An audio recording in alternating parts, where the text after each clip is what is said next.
We're going to call this meeting to order. This is Wednesday, March 6, 2024, and we're here to discuss with Kurt Pindel from the Bureau of Land Management, and I'll let you take over. Well, thank you.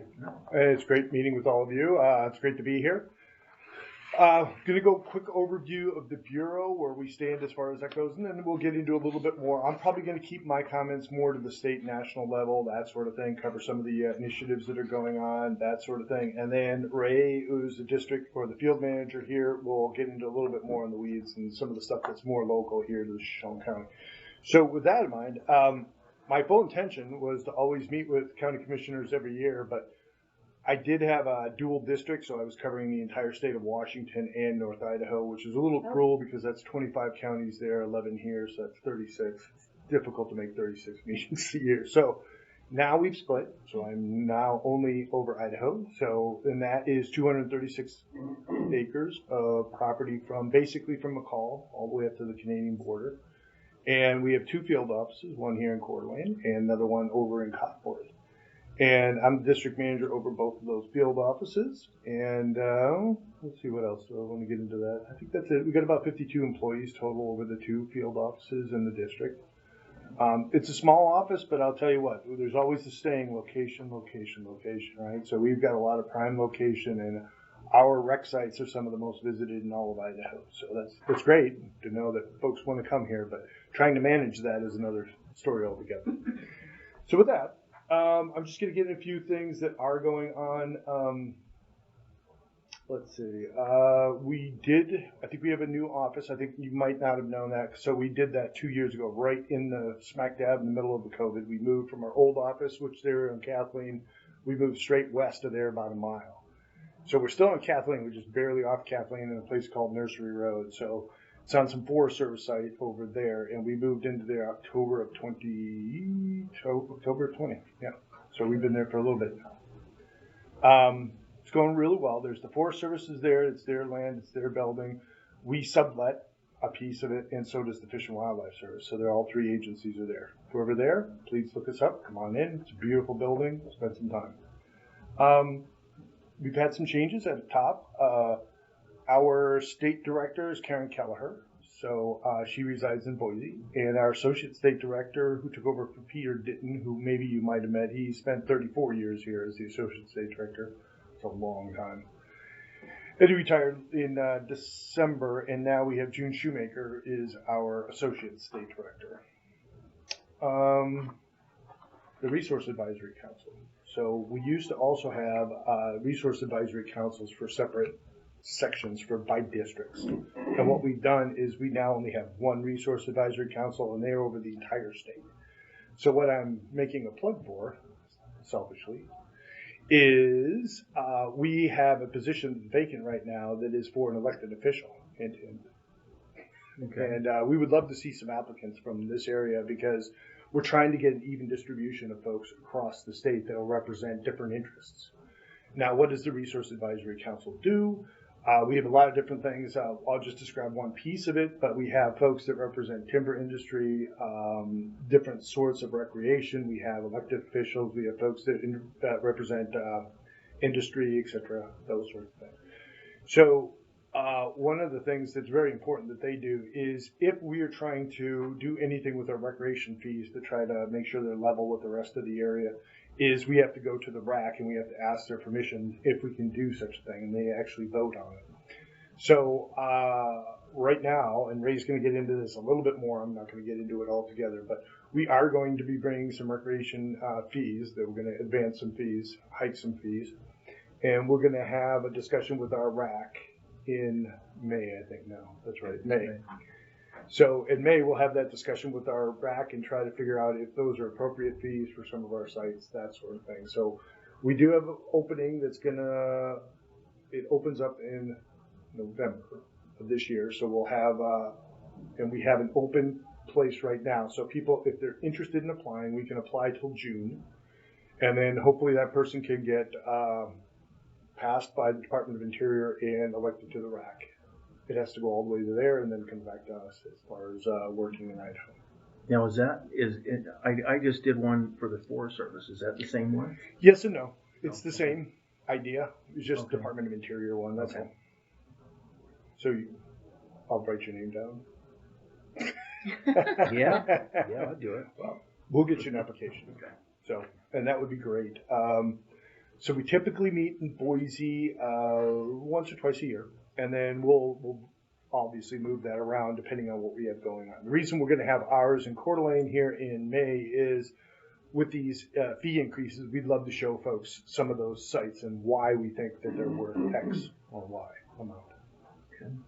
Okay. So with that, I'm going to jump on. Let's see what else. You know, we had a low of recruitment. So we went from 52 employees down to 24. So we were at 50% of our staffing, probably 21, 22. Just how things worked out. There was a lot of opportunity throughout the government because there were so many vacancies that we just lost a lot of folks. And then it's been very slow to try to recruit folks because Fort Wayne's expensive. Average house is 400 and some thousand, right? So it was really difficult to try to recruit some of our lower or even mid-tier folks simply because they just couldn't afford to live here. Mm-hmm. There was recently just passed a cost of living locality, a pay adjustment, 0.3%. So that's $10 more a month. It doesn't really justify everything, but what will happen is that fee, it'll start to be a same percentage sort of thing over years. So in 5 years from now, in 10 years from now, it'll be 3 to 5% higher than the average federal employee, which will help a little bit more. And I think that'll be a rallying cry for recruitment for trying to get people to move here. So we've done much better in the last year here. We're up to about 38 of our 52 employees, so that's good. We're almost at 70-some% now, which is great. I mean, if we can get to 80-some%, that's our goal. Try to get to 80-some%. So we think we'll have a chance of making that by the end of the year. So we're doing our best. We'll see how it goes. If you know folks, certainly send them our way, especially veterans. We can hire veterans almost on the spot, depending on the job. Meeting schedule. Now, this is our first meeting in a very long time. So my goal is to do this at least yearly, hopefully more, but at least yearly. So it depends on how often we have things going on, that sort of thing. And I'll explain why I think at least yearly meetings would be great. Right now, there's a Federal Register notice out that will talk about closures. Okay, so technically right now, if I want to close a site, I have to get a Federal Register notice through my state office, published, wait 30 days, and then I can close the site. So that takes 60 days. So imagine if we have a fire. Do you really think I'm going to have 60 days to get that closure notice out? It's not going to happen. So what's going to happen, and what we're trying to do right now, and with this new Federal Register notice, it's trying to delegate the authority to our state director that they can emergency close an area. State director can then delegate that authority to me so that I can do that. I don't want to do that in a vacuum. So if we have a fire that starts on BLM land and I'm the delegated responsible official, I'm going to be calling you probably sometime during the night. And we're going to have that talk about what size of area we want to do. Obviously, it'll involve your sheriff at the same time, and I would love to have you folks involved with that discussion too, because obviously, it's going to affect a lot of folks, and we need to have that, be able to know who we're talking to at that point. So I just think that having these relationships started, at least, at some point, so that you know who you're talking to at 1 a.m, is going to be beneficial for all of us, too. And then, obviously, we'll meet and we'll try to figure that out. Plus, there might be, we might have to have area restrictions, and we might have to have evacuation orders and that sort of thing. Now, just to be clear, I'm not saying I do that. I can't do that, as a matter of fact. But technically, what I'll typically try to do is work with your sheriff and say, look, I would advise X or Y because this is what my fire experts are saying, that sort of thing. And we all need to be on that same page when we make some of those calls. Have you met Dan Martinson, our disaster services director? I haven't. Okay. I would love to. He's involved in all that as well. Yep. Usually the first response. That would be great. That would be great. I mean, just to have all those contacts so that, we all have phone numbers, that sort of thing. Because you never know. I can give him your card as well. That would be great. Yep. So, how often we meet is totally call we can make. I'm going to offer at least twice a year, and then we'll just go from there. I mean, we can always adjust it if it feels like we've got the relationships going, we know where we're at, that sort of thing, and there's nothing big going on. Okay, once a year, that's fine. Otherwise, if there's a lot going on, if maybe Ray has a bunch of things going on at the field office that'll affect the area, we can meet whenever. And I'm always up to meet. I never. Okay. You know, I'm always a phone call away. Appreciate that. Yeah. So that's all I had for my piece.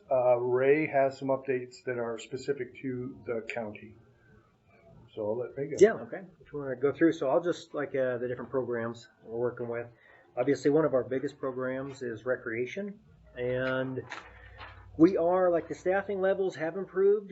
We went like when I first got here, I think we started with 4, then we went to 2, then we went to 3, and 2, and now we're staffed backed up, and I'm feeling pretty good where we're at with the group we have in there now. We're looking at, I've got 4 outdoor rec planners right now, and doing everything from the planning aspect to if something needs to get fixed on the ground, it gets fixed on the ground. And then I'm trying to hire 2 more park rangers this spring. And again, where the challenge has been is just the cost of living and trying to get folks here and you know, get them to come in. So, but we are getting staffed up in our recreation.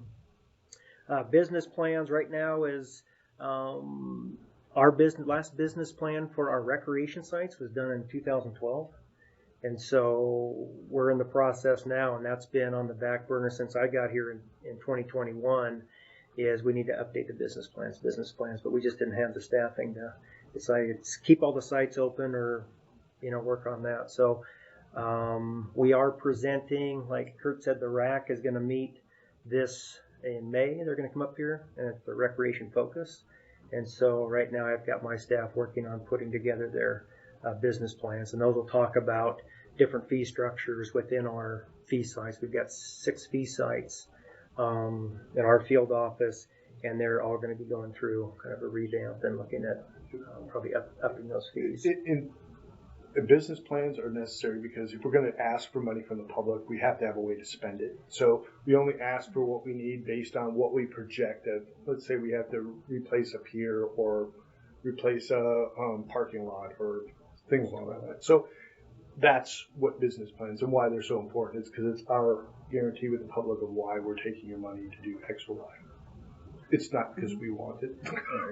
No, and it's like So we have to have a business plan applying for funds. There you go. We've got to have a plan and show Same proof sort of of, thing. yeah. And this is the same thing. It's our contract with the public to say we're asking for these funds just to keep the site up to your standard.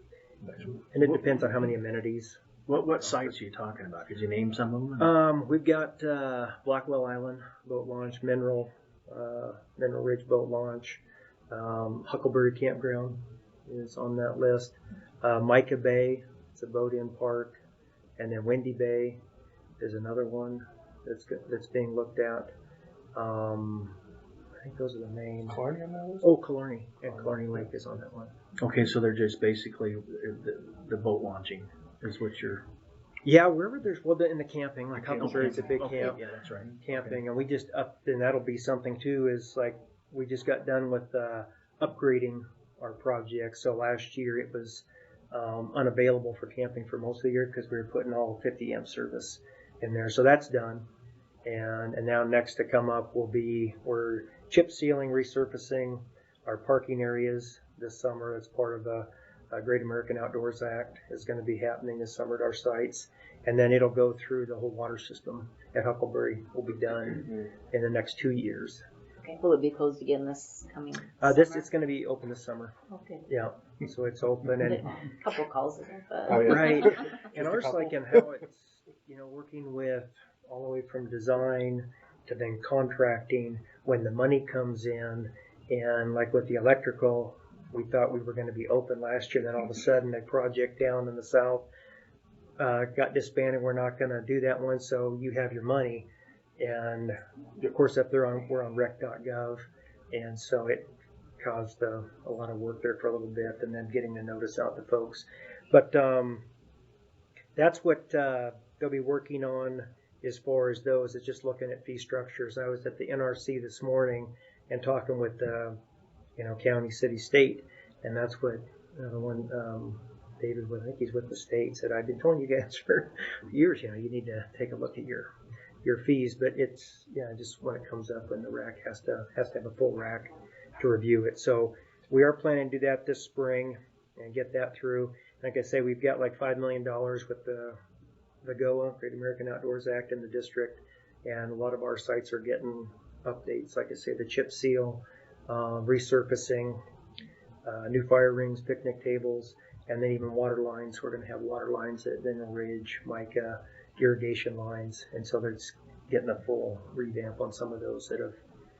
I think it's worth noting, and I think Ray and I have chatted about this. We're going to do our best to try to keep it out of the main time frames for the public. I mean, as much as we can. I mean, you never know when a contractor has to move on a site, so if it's at an inconvenient part, we'll let as many people know as we can, but I guarantee you there will be people unhappy.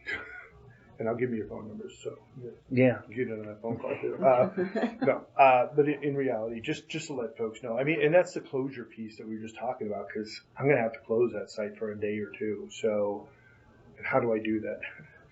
I don't have a way.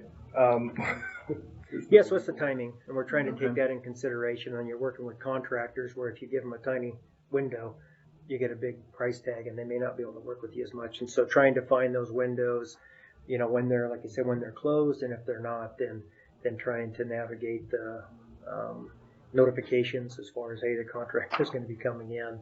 And so, with our Huckleberry campground, like Blackwell Island, we're waiting till after Labor Day, and then there it may be is when the contractor would come in. So we're already telling them that, on those two sites, if they can't get it done before, then it would be after that busy time, and then they've got to have enough time to get in there and chip seal and stuff at those. So, but like I said, we went from the 30 amp to 50 amp, and then also is the West Fork Pine Creek Road.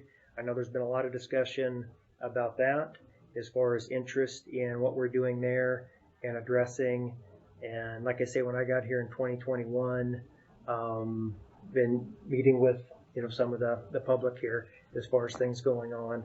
And then staffing has had an issue, because one of the biggest things is we're looking at a map for our Rocher Divide and Pine Creek SRMA, Special Rec Management Area, and trying to clarify more our routes and stuff in there.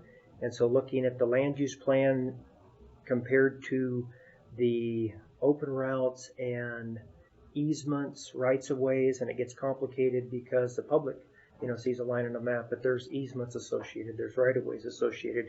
And so trying to work with our GIS specialists, and then also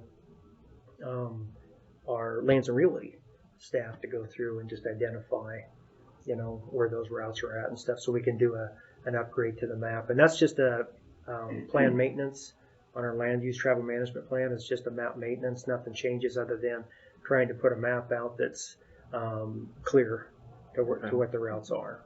And that's been, like I said, staffing, but I lost my realty specialist, retired last October, and so I've been the realty specialist. I'm trying to fill that void. We did have a detailer came in for 4 months last year and helped us get some stuff done, but I've already got a backlog for them when they get here, and I did get someone selected. But that's been, again, just a lot of different priorities around the field office, and got spread pretty thin. But we are aware of what's going on at the West Fork of Pine Creek. We have committed to signage, trying to sign in those areas as far as route, what's closed, where people are going. Inline traffic and streams, we tried to put up some signs in there, so we've been dealing with more signage issues. And I know it has come up as far as looking at roller coaster features on the landscape, and that's, we're aware that but it's just a matter of, having the time and staff to go in and look at, how do we tackle that. It's been on the landscape since before 2010, and it's just, gotten busier, and so we're aware of it. It's just a matter of looking at, again, just timing of staff, priority projects, and whatnot. So have committed to the signing and trying to do that, and on the West Fork Pine Creek, and there's interest in that. The Great American Outdoors Act projects, like I say, in the GOA funds, talked about that. Different places at Killarney is going to have the replacing of docks and gangways, so those are going to get upgraded in the next 2 years. Repairing and replacing water irrigation systems at Mineral Ridge, Blackwell, Island, Huckleberry recreation sites. Also at Windy Bay and Mica Bay are having also the boat ramps and stuff replaced there. And Windy Bay got a lot more involved because we're actually having to propose to place riprap from just the shoreline in a wake effect. And so we're having to go into that. So it's going to be a lot more involved. And so that project has kind of ballooned from a categorical exclusion to probably it'll be an EA to address those updates. And so we're working on that. Replacing floating toilets. We have floating toilets at Windy Bay and Killarney, and those also are on the next 2 years to get replaced. And like I said, the parking lot ceiling signage, a lot of our sites are getting that. So that's where the focus has been for my rec staff here in the last year or so, is just getting ready for those, because there's money attached and contractors and design, and so we become kind of a bottleneck to getting the NEPA done. Now, what about the, you talked about park rangers. Is that, are they going to be able to issue tickets and things like that? Are you going to do it? Are they enforcement, or are they just? That's a good question. These would not be enforcement. It's going to be mostly just maintenance and doing monitoring, maintenance, collecting fees and whatnot. But we don't have any law enforcement capabilities for the park rangers. We do have a law enforcement officer, 2 that work, 3, 5, whatever. That work for me in one capacity or another. So one is assigned to Coeur d'Alene, so he patrols essentially these 5 northern counties. So it's still a big area, but he does spend quite a bit of time in this area. So I know he's very familiar with this area. He spends a lot of time here, and he's an excellent law enforcement ranger. My other one is a supervisory law enforcement ranger who comes over here and patrols a couple times a month that way too. And then I have another one in Cottonwood that patrols obviously the Cottonwood area, Cottonwood, Grangeville, all the way over to Orofino, down to McCall. So there's a big area for him also. So law enforcement's been really solid for us the last few years. We've got a lot of support. If you can think back to about 2015, we had only 1 in all of the district. Now we had to have 2.5 is what I'll call it. Is excellent. The fact that that's where we're at. And we do a lot of coordination with the sheriff's office and other such. So there's a lot of sharing of resources when we need. And I think it's been working just fantastic. And I know we're getting bigger, we're on the map now. And so, I mean, we're getting a lot of recreationalists, and sometimes it gets out of hand. And, I was just wondering about how you guys. It is. I mean, I took my family on the other side here to Red Oak Draw, and I took a bike ride up there, and I was shocked to see as many people as I saw up there. So, I mean, it's just getting more and more popular. Been discovered everywhere, right? Yeah, exactly. Coming from everywhere. Which is great. But it's something that, during COVID, our recreation went up 25 to 30%. We just weren't ready for that. I mean, you heard how slowly staffed we were at the time. I mean, in Kootenai County at Mineral Ridge Trailhead, I had the sheriff call me and said, "You got 30 cars parked on each side of the state highway. What are you going to do?" And I'm like, "I can't do anything. The state highway's not mine."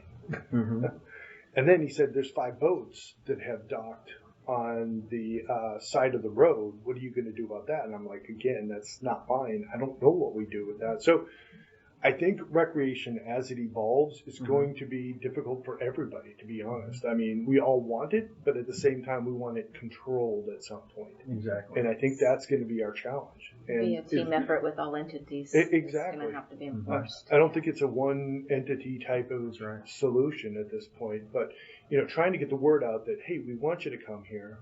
We love you on our public land, but you got to do it in this way. Right, and that's the difficult message that I think we all struggle with right now. I don't have the solution. If you have it, you can send it to me at any time. But it's something I think we're all struggling with. And if there's ever a time that something goes on and it's on our land or even close to it, you could certainly call me, and I can always talk to our law enforcement. And Ray can too. So. It's not localized. It's, I mean, the whole state's dealing with it. The whole West is dealing Yeah. with Yeah. it. Talking to the Park State this morning, I mean, they're dealing with it. And we do have, once we get going into field season, I meet with the rec staff. Usually on Monday mornings, we just kind of do a download. Okay, what are we working on? Where are we going? And then our law enforcement always kind of sits in to kind of give a debrief of the weekend and then where we have maybe hot spots and whatnot. But again, they're only one individual, and they still have requirements to do details, out of state and border and whatnot. So sometimes we lose, them, or we have, less coverage. But yeah, very, as far as Greg, ours, I mean, very clued into the issues that we're dealing with and whatnot. And Appreciate that. so he knows where to go back and revisit and whatnot, and has his route. So he does a really good job of that. As far as forestry, same thing in forestry. We had a forestry turnover, had 2 of my foresters promoted out. So I just got 2 new foresters in last fall that are still kind of getting, acquainted. And but as far as projects we're dealing with here is at West Fork Pine Creek. We have pine solo sale that got initiated this fall, and then they're shut down right now, moved on to somewhere else. But it's an active sale for the next 3 years. There's 2 other sales above it that were included in the same EA, and so that'll be in our next 3 to 5 year plan is to move into those. I got maps here for that. Okay. And then high and dry at the East Fork, there's we did the EA, was it in 2022, and so it'll go working on the contract and appraisal this year, and so hopefully by the end of this fiscal year, that sale area will go up as well in high and dry. And then I met with the Forest Service. They've got their I-90 corridor. and so we're working with them. Was Good. at a fuels meeting and just talking about how do we collaborate and where we're working and whatnot. And so we've shared, here's our 5-year plan. And then I've asked them as far as let us know where your priorities are. And then the fuels as another area we've gotten staffed up in the last year as in our fuels program, getting more fuels techs and also fuel specialist planners that are out there helping identify, these areas and needs, and then having them work with our foresters, on our side, but also they're, having that relationship with the Forest Service. So there's a lot of discussions going on there, and again, projects that are going to be coming. But our 5-year plan, like I said, is the up here in Pine Creek, and then also the high and dry in the East Fork. And then we've got a small one over by Mullen, General Annie. It's a small sale. And then we'll be going like Big Creek. Will be in the next 3 years over in that area, and Forest Service also has identified that area as a priority for them to probably get started. Okay. And stuff. So we're having those discussions now, meeting with Holly Hampton, with the Forest Service and her staff. So, And this has to do with fire mitigation, is what you guys are lowering the fuel. yeah. Fire, So you're looking at, where are the highest priorities for, that fuels mitigation and forest. Most of our stuff we look at, it's, forest health stuff we're dealing with on timber sales. And so, and that's where the priority is in and around these communities on the I-90 corridor. Okay. So Good.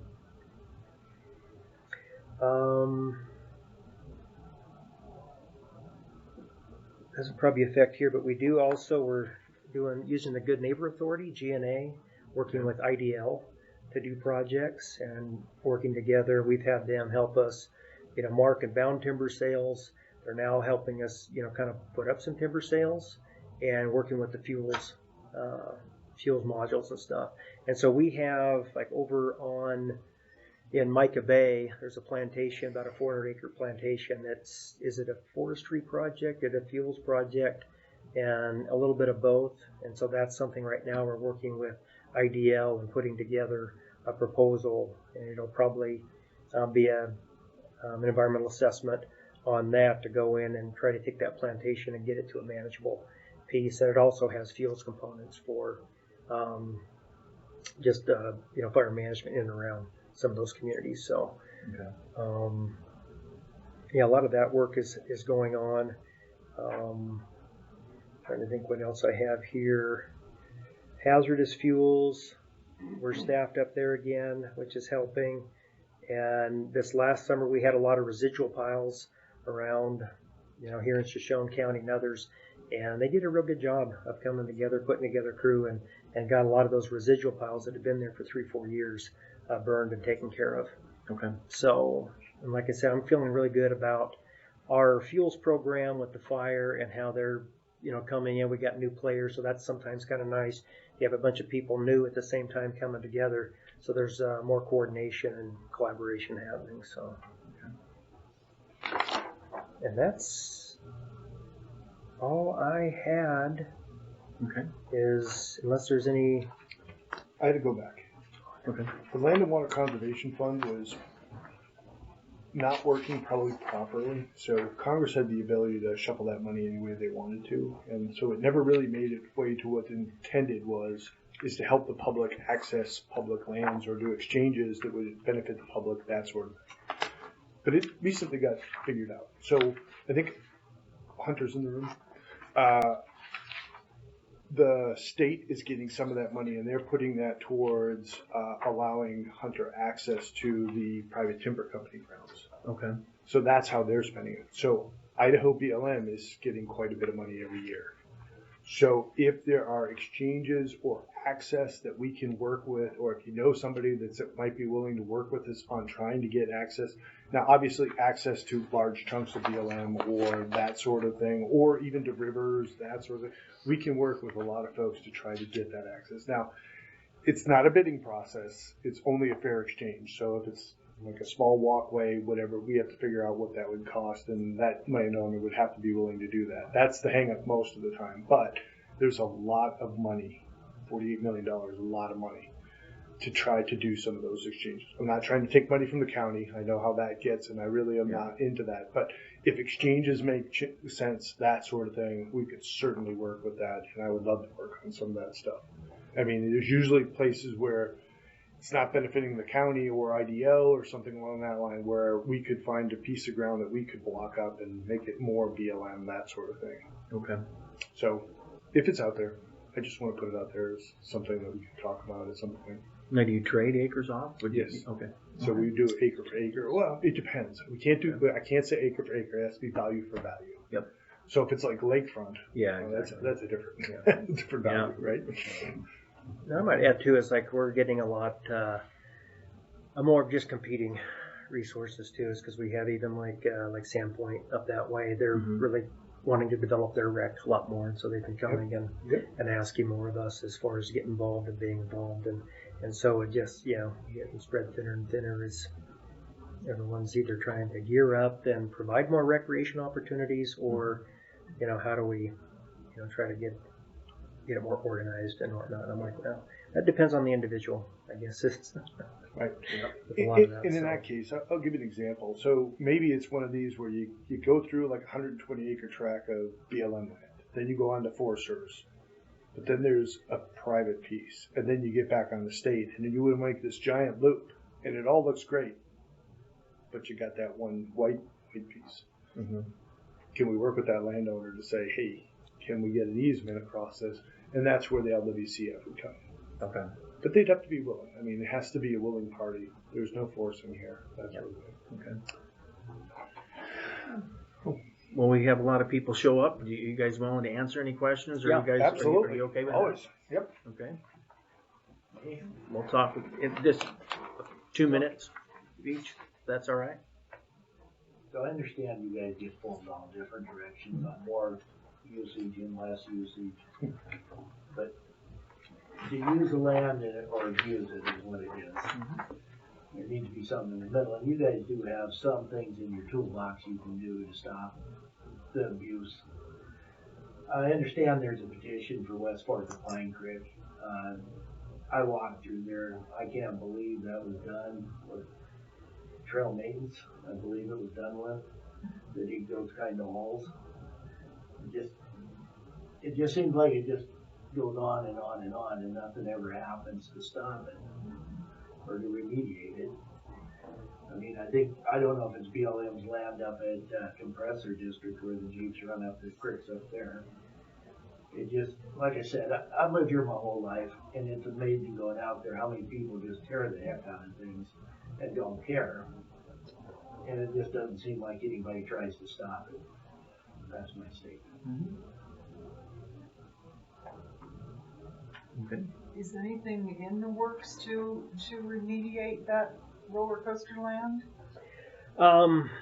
Yeah, and again, it's one of those things. I got here in 2021, and again, it's been on the landscape for quite a while. And then looking at it and going in there, how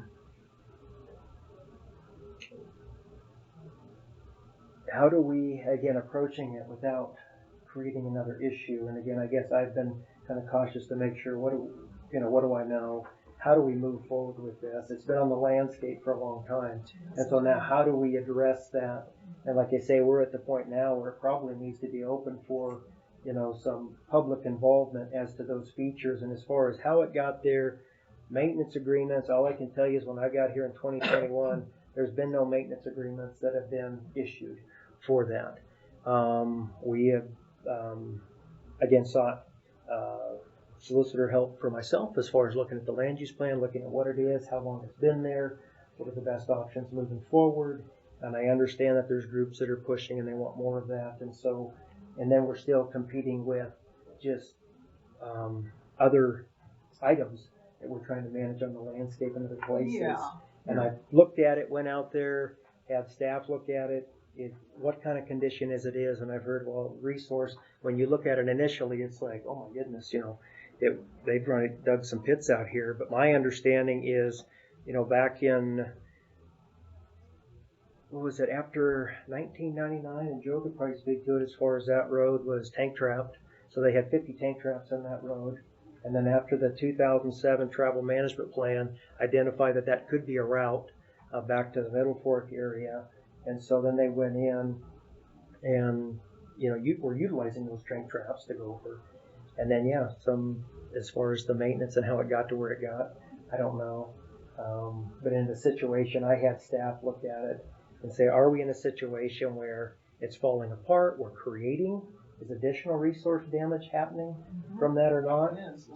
And what's that? Just tree roots alone, you can see, the additional damage and erosion in those tank trap areas where the trees have grown and the roots and, anyway, but right. I hear you. Yeah, looking at it, it's like, do we have where soil is moving off the site, Yes, off the landscape? And most of the stuff that I've seen is it's captured into those tanks, and it's somewhat stable right now in its current condition. It's an attractive nuisance that is going to cause, we were just talking about fires. Right. I have a deathly fear of these forest fires, having lived through plenty. And, sister lost her house, and you get one of those Jeeps that is going to roll over and create a fire, and sheriffs can't get there, and, what's it going to take before we've lost a lot of people in the area and their homes because it is an attractive nuisance. To say nothing of even, less severe, possible disasters. So just curious, is there actually someone who is studying that to say, okay, there are areas here where we really can do something to block this kind of usage, whether the land would be remediated or not, but to actually stop that kind of usage. Because when it says no non-motorized route, and then the signs are ripped out and taken down and run right over and that kind of thing, we know that gets no respect. A little sign that says non-motorized route. So I guess where the commissioner was asking about, can you give out fines, or tickets or whatever? Can't we find a way to institute some kind of penalty for that kind of abuse? I wanted to add, you said you've only been here since 2021 and this Yes, position you're in. I've spoken with previous people from the Coeur d'Alene office, and I've gotten the response of, well, this happened before I got here. Right. And that's it. So I don't know how it happened. I don't know who's responsible. And that's been going on for years. Right. That Right. previous guy did it. Well, the guy before that one did it, and so on and so forth. Okay. Right. No, and I can just speak to when I got here, but as far as since I have There is no maintenance agreements that are happening with any groups. And then, like I said, we have looked at it and signed it as far as getting up there. We had Carsonites. They run over the Carsonites. And so we went over there and put bigger metal pipes, fill them with concrete, and put those signs. We've got more signs to put together to get out. But again, going through a process and getting where we do it right, because I don't want to have to redo it or I put it out there and all of a sudden now we're in a consternation about. And do they ever get any permits to do this? They just go through there and, you know, dig up all these holes and drive over creeks and all that kind of thing, polluting. Right. And a lot of it is That's like you my said. biggest concern is driving in the creek. I mean, like you had mentioned that the recreational use is growing and it's going to continue to grow. And my concern is if that becomes a national four-wheel drive site, we could have hundreds of vehicles driving up and down that creek. And I've got video footage I've taken from their website, you know, the North Idaho Trailblazers, of those vehicles driving up the creek. And it's just, you know, it's just an accident waiting to happen. It truly is. So I think to delay is just going to make it a lot worse. You know, there's going to be a fire, there's going to be a fuel spill, there's going to be injury accident. You know, you just need to act on it before it gets to be a major issue. And for them to get there, they have to go through a very small street, Westport Pine Creek, and it's getting a lot more families with very, very young children. I had an experience a couple of days, well, just less than a week ago. I'm walking a 6-year-old, and neighbors coming down the road, and I said, stay on the side of the road. So what did she do? She bolted across the truck, right in front of them. Right. So I learned, I gotta say, stay right where you're at. Okay. But, you know, but it's not the only family. There's more families down before you turn off the bridge. Lots, and there's just it's just too small a road. And that's like you said, that's a county road, and like you say, Let's we let have, somebody else after you're done. Let's let him answer I'm that, and let's sorry. let somebody else. yeah, as speak far to. as an access, and again, the roller coaster is not in a stream system, and so whatever we just do with the roller coaster, whether people are going to be driving up Denver Creek, Compressor Creek, there's a lot of they're driving up creeks on private land that we don't have any control over as far as that, and then it comes to going out and trying to issue a citation that will stick. So what can we do? What can we do to help? Right. Yep. I mean, honestly, you have private citizens who are the eyes and ears of the community. What can we do to help? Yeah. Think Maybe, about maybe it. we can talk about. Go ahead. I think I would recognize that for every person standing here, there's going to be a person on the other side of the aisle having this docket at some point too. Mhm. So, I mean, that's why Ray's saying we have to have that public discussion at some Yeah. point, because there's going to have to be a lot of people in the room, and not everybody's going to agree. I guarantee it. Nobody's going to agree. And You know. And just for again, I know it's been, like I say, right now we're still working on that, a map update, but again, I want to make sure that it's right, that the realty specialist has weighed in, they've looked at it, because I don't want to put out something again, because there's people on the other side that may not agree, that are waiting, till they take it to task. So I just want to make sure, okay, is this accurate? As much as we know right now, are we as accurate as we can be? And we put out there, and law enforcement has asked for that, if that's clear. And then moving into the features, landscape features on that route, it is an open route, so I can't just go close the route because it is identified as an open route. The features on the route we can address. And I had set where, again, had staff, hey, I want to start building the bones of this, purpose and need. And then we had, again, and I'm not trying to make excuses, but it's like, you got $5 million that needs to be spent. You got to have your NEPA done before this money gets spent. And so we need to get that done. And then your business plans, because the RAC's coming together, we want all these business plans done. At the end of this year, as we look at the potentially a new administration and all these things that, we're trying to get done. And so I'm trying to balance that. And one other thing that I know Ray and I have talked about, and we've changed this a little bit, is every year I do a patrol plan. So I sit down with my law enforcement agents and we talk about what are the areas we need to concentrate on. And we've made this area an area of emphasis. So I know they're up there at least 2 or 3 times. I don't know about a month because there are months you can't get up there. But they have been up there quite a bit. And although they're not writing tickets, they're making a lot of contacts, right? So my instruction this first year was, I don't think I need tickets, unless they're doing something egregious, right? Of course, at that point we would. But just contacting folks, letting them know we're up there, 1. And then 2, hey, here's the right routes that you can be on. Let's make sure we're doing that right, because a lot of folks are very interested in what we're doing up there. So what they're doing up there. So we've had those discussions. I can't tell you how much fruit that'll bear. I hope it will. I mean, that's the hope, is that people understand that there are a lot of different sides of this issue, and we need to make sure that everybody's doing their best to try to do the best for the land is what we're trying to go for at the end. And then we have to look at too is, and I know those features have come up, but as far as we just talked about, public access and allowing people access to their public lands. So you're still going to have that, whether they're going to that feature, they're just going to explore up in that area. So, which again, the question is in what mode? Are they hiking? Are they in a 4x4, or are they in big technical jeeps that create a whole lot more damage? Yeah. And how long are they staying? And again, and I know because I'm doing the river work all the time. With the recreational behaviors are getting crazier and more in demand and that kind of thing. So I love the idea of the trading acres and value and that kind of thing. Like in Montana, you see just access to the river for fishing, where you've got those nice little walkways between a farmer's land and, where, okay, that area you're allowed. This area you're not allowed.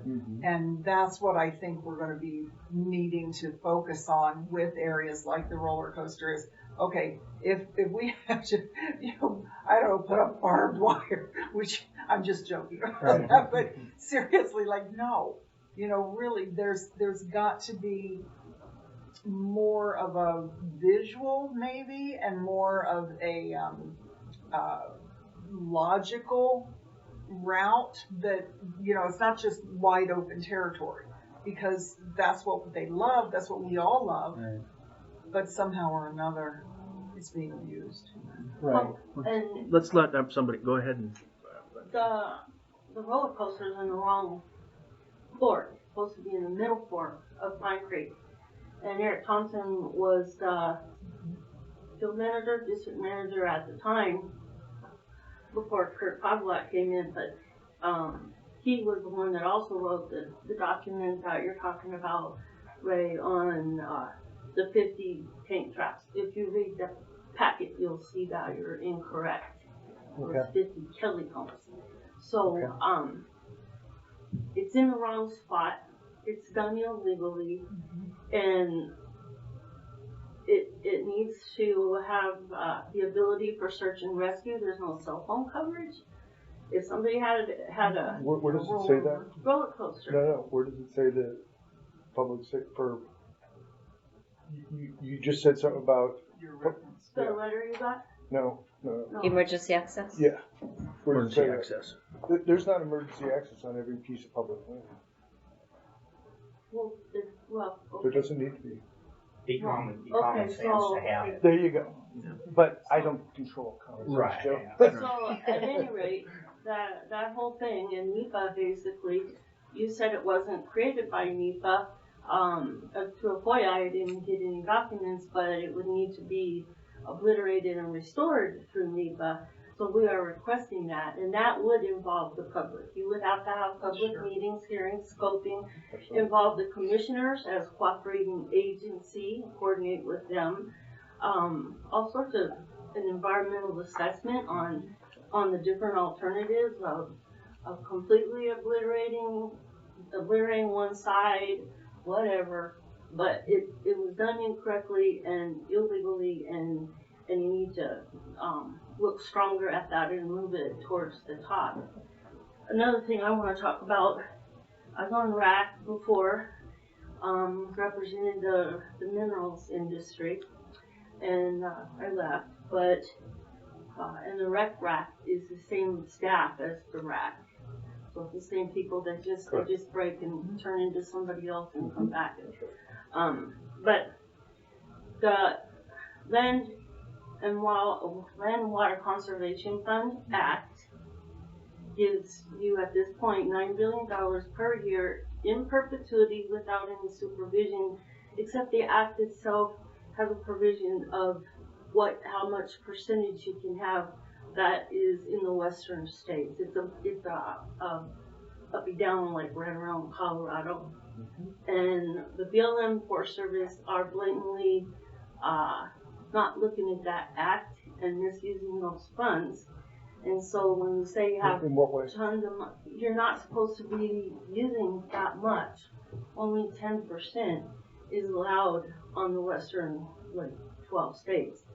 And you just act like it's a bottomless pot, because the $9 billion, of course, it spreads out I'm through pretty the sure less. it's number of how much we could spend. It's $9 billion. Okay. No. That's when Congress, 2 years ago. Yes, but each piece, every agency has a certain percentage of that, correct? So we only have a certain percentage of Right, that. but the whole pot is $9 billion. Okay, but I don't get $9 billion. I know that. But you need to just watch said it. what you're spending, because No. your pot is so much. Okay, let's go. Can we go on another question? Can you say, if I just want one more? Okay. Can you say definitively that there is no creek bed at any time of its seasons is designated route, and that motorized travel is allowed on the creek bed? Denver Creek, Red Cloud, Compressor, Grouse Creek, any creek. Is it ever legal? Because you're on camera. No, let's not. You don't have that. No, I know, it's but this It's isn't okay. this isn't a Courtroom. courtroom, so No, we can't do this. It's a law.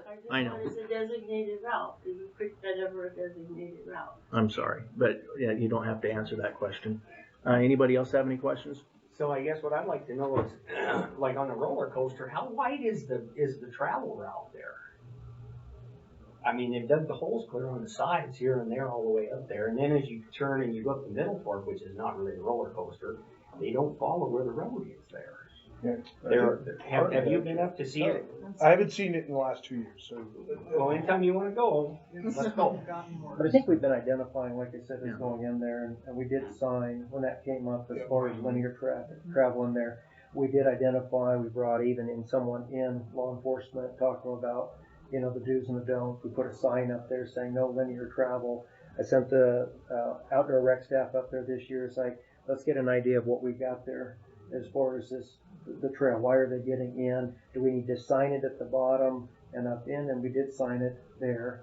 We did sign the middle fork as far as that's not a designated route coming up there, and there was a big discussion, and so that's been signed. But as far as the width of the roller coaster, there's no specifications for it, and so I wouldn't be able to give you a definitive answer as far as how wide it should have been. If you go back to the 2010 letter that Jen's talking about, whether it's Kelly Humps or tank traps, there was digging in that landscape there. It was a road. It got dug up. They're on YouTube showing But I'm saying themselves digging. prior it was dug up by somebody. And then they went in, and then from that it went to the Kelly Humps or the roller coaster to excavation work to what it is now. And so. And who did it, man? What's that? Who did it? As far as that, I think it was a North Idaho Trailblazers doing it. Yeah.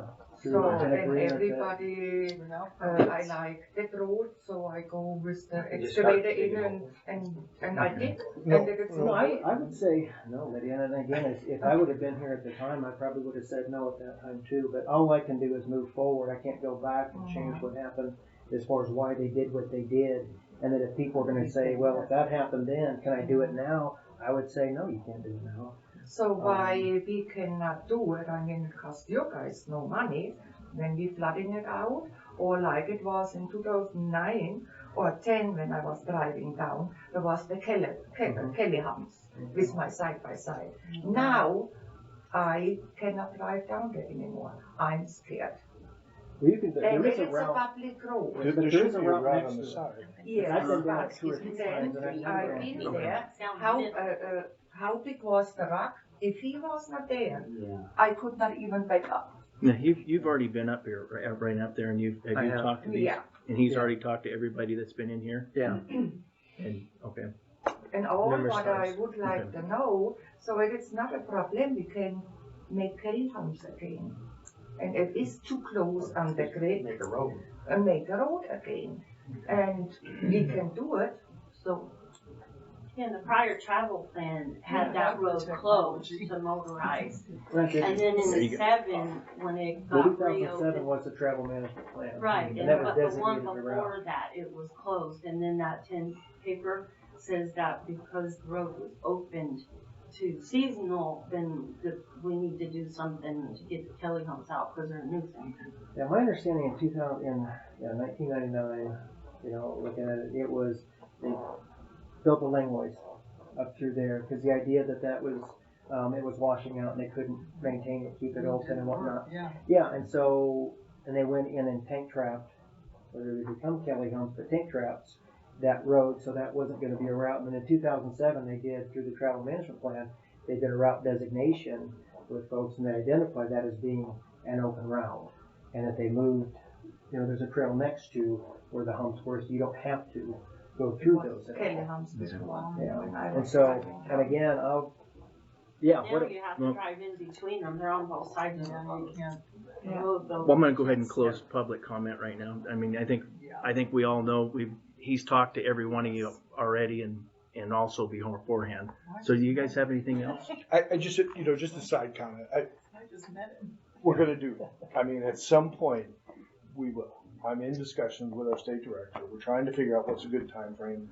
Like Ray's been talking about, we have a ton of priorities. I mean, we have an administration that's really pushing this GOA stuff. We have other things that we have to get done. So we're going to work on a schedule.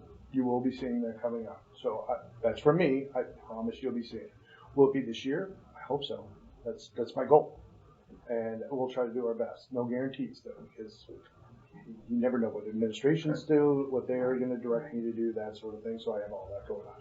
But the other thing I would mention though, we talk about attractive nuisances, right? So this is an attractive nuisance, and we're worried about the Jeeps going up there, and we all have that concern. What happens if somebody finds a 400-inch elk up there? What do you think that'd look like? Do you think you see a lot of people now? You'll see thousands of people up there. We can't prevent that, right? I mean, so just have that in mind, that those things come through public land all the time. Someone sees a giant elk, someone sees something, everybody finds out about it. You're going to have thousands of people out there. And we're not going to prevent that. I mean, that is not what we're here for. Mm-hmm. Good hunters aren't supposed to tell you where they Well, And I think, by addressing the problem and telling that you're gonna look into it, is probably something that you guys all wanted to know anyway. So I think let's just, we're okay. Do you have any other questions? No. You guys have Appreciate much. meeting you Okay, and I appreciate hearing it. the very plans. nice meeting you. Yeah, nice meeting you too, and hopefully we'll be able to reach out to you and Anytime. appreciate it. Okay. Okay. We'll adjourn the meeting.